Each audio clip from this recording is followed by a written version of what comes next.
So I am sharing my today's presentation slide. Just a minute.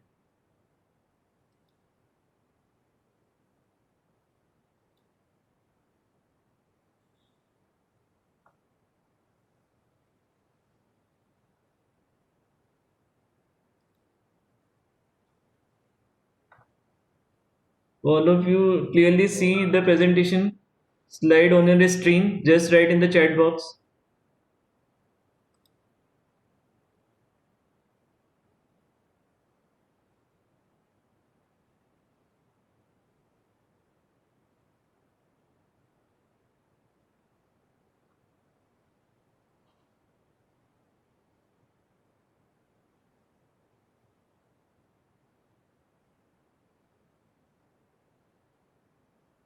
Am I audible to all of you?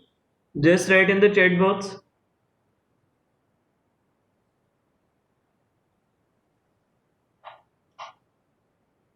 Okay. So today we are going to start Unit 5 and topic of today's lecture is parallel processing. So first the introduction.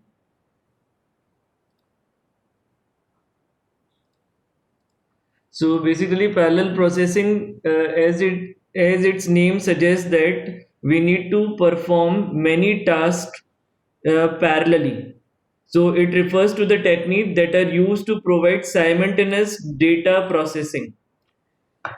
So the system may have two or more ALUs. ALU means arithmetic logic unit, to be able to execute two or more instructions at the same time. That's that's how its name is parallel processing. So the system may have two or more processors operating concurrently.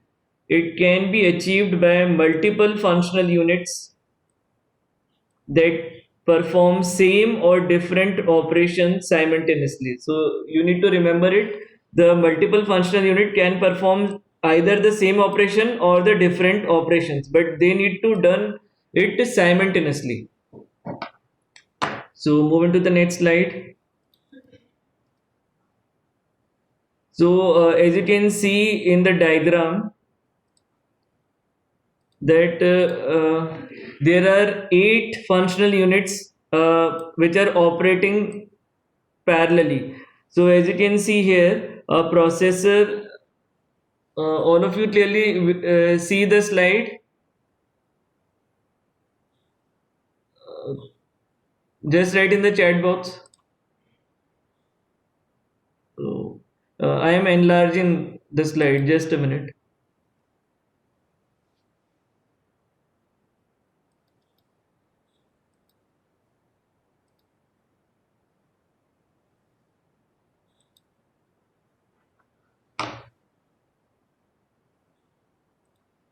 So as you can see here, there are 8 functional units which are operating in parallel. So as you can see here that a processor is there which interact with the memory, and the 8 functional units are here. These are the 8 functional units. So here you can see that adder and subtractor is there, then the integer multiplier is there, then these are some of the logic unit, then shift unit, then incrementer is there, and these three are the floating point: addition, subtraction, multiplication, and division.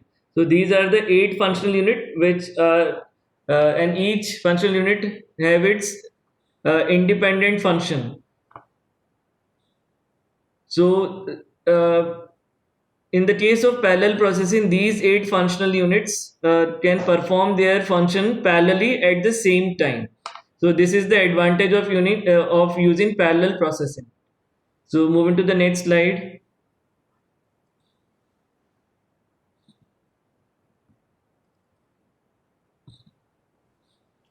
So in the previous diagram, you see that there are adder and integer multiplier which perform the arithmetic operations with integer numbers. The floating point operations are also there at the bottom, which are separated uh, from the adder and the multiplier. The logic unit, the shift unit, and the increment operations can be performed concurrently on different data. So all units are independent to each other.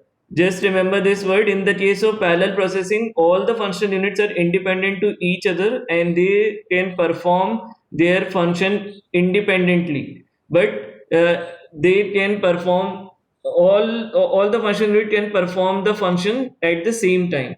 So one number can be shifted while another number is being incremented. It's just the example. So this is the introduction of parallel processing. So moving to the next slide. Now the architectural classification. So there are many architectures available, but we are discussing only the Flynn's classification as it is in your syllabus. So Flynn has classified on based on multiplicity of instruction streams and data stream. So, what do you mean by the instruction and data stream? So, basically, the instruction stream is the sequence of instructions read from memory, and the data stream are the operations performed on the data in the processor. So, these are the definitions of instruction stream and data stream. So, Flynn has classified the systems on the basis of instruction stream and data streams. So, moving to the next slide. So this is the classification given by Flinks. So as you can see here, we have row wise and column wise. We have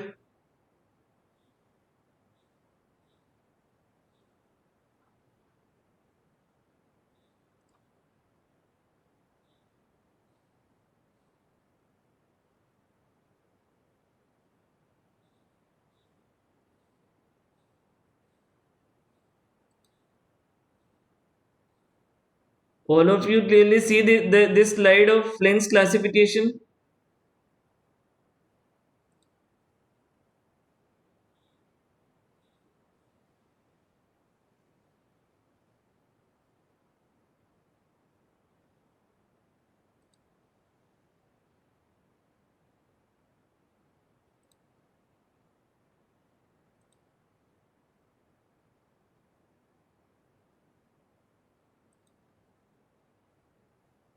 Is this slide visible to you or not?